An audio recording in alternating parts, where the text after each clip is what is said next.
Main line to your core when you look at something you wrote down and you finally figured out. That's what poetry's for.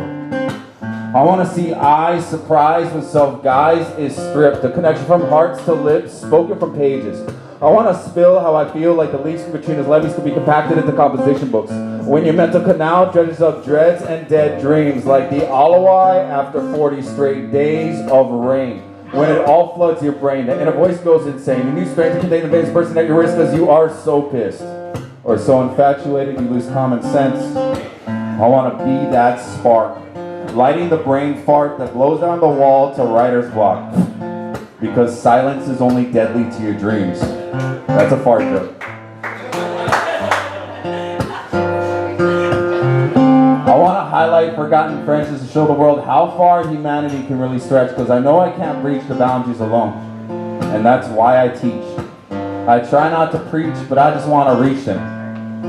But I'd rather call it facilitate, because I want them to innovate, not just imitate and regurgitate. Yes, I demonstrate, but not simply duplicate. I want them to relate and create no restraint.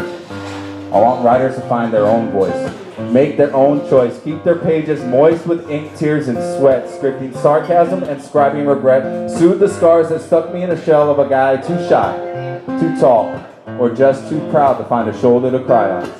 I wrote poetry before I knew how to slam. When I was a cocky, yet handsome punk, just tall enough to dunk. This is who I am.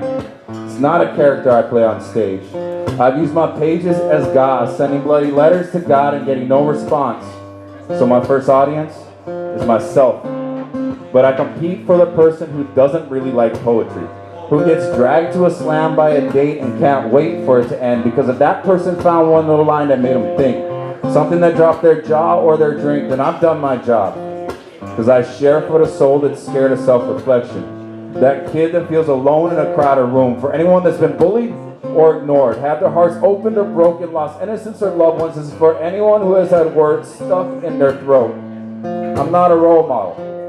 I'm a model with rolls. That rolls with karmic punches that leave skid marks on the high road I cross past with pupils. Passing on poetic passion, praying and prying with a pen and paper. I'm never going to be a perfect person. I find too much beauty in faults and too many lessons and mistakes to ever want to change the past or who I am. A poet and a mentor. Thank you.